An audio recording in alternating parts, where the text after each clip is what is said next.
morning, Nerdfighters. It's Thursday, and I am your local Victorian/pioneer woman.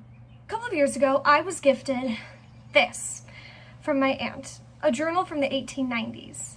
This is an incredible find that my aunt just happened upon in a resale shop down in Florida, of all places. Upon receiving this, I did what any sane person would do. I read it.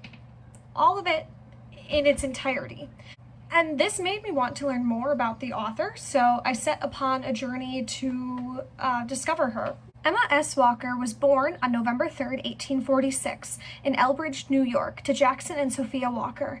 She was the second of 3 kids. She had an older brother named Lyman and a younger sister named Lola. On August 30th, 1857, Emma and her family moved to Wisconsin. They settled in a town that no longer exists called Dartford. Emma loved flowers, especially chrysanthemums. She grew them in a greenhouse that she cared for year-round.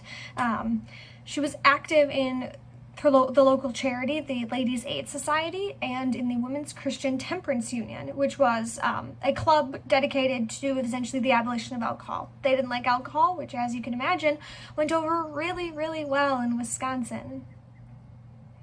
She played the organ at various local churches, participated in choirs, and gave music lessons to her neighbors. She was also a gifted writer, which I personally know from reading her diary.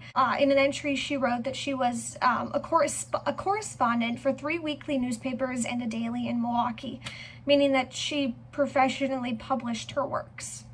On June 1st, 1893, Emma married her husband, John Fletcher Hire. Before they were officially married, Emma would write little details about him in her diary using almost coded terms, but they mainly just detailed their exchange of letters while they were dating/courting. June 1st, 1893, my wedding day. Witnesses present, my father and mother, Mrs. Albert Walker, George Hire, Elmira Burlingham, Professor E.H. Merrill of Ripon College officiating. Ceremony at high noon, dinner, came to Oshkosh. Reception in evening. Rains.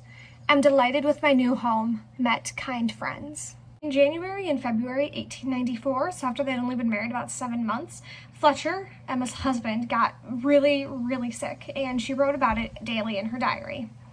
These are some of her entries. Fletcher took cold, is very ill. Sent for doctor in the night. Fletcher worse. I am alone with him. Have not undressed for 2 nights, or slept much. Fletcher very ill, a terrible cold night. I called neighbors and sent for doctor in the night. Trouble, trouble. Fletcher better. I am tired for want of sleep. Mr. Hobart sat up with Fletcher. He suffers terribly. I gave out for the first time. Doctor gave me med. Mother nurses Fletcher and suits him. We are going through a great trial. Fletcher ended up surviving this infection that he had, but it clearly and must have taken a huge toll on Emma. She had help from neighbors, friends, and family, but it must have been a terrifying 4 weeks for her. Emma died November 8th, 1932, at the age of 86 after having been a widow for 20 years. She was buried next to her husband and close to her darling parents.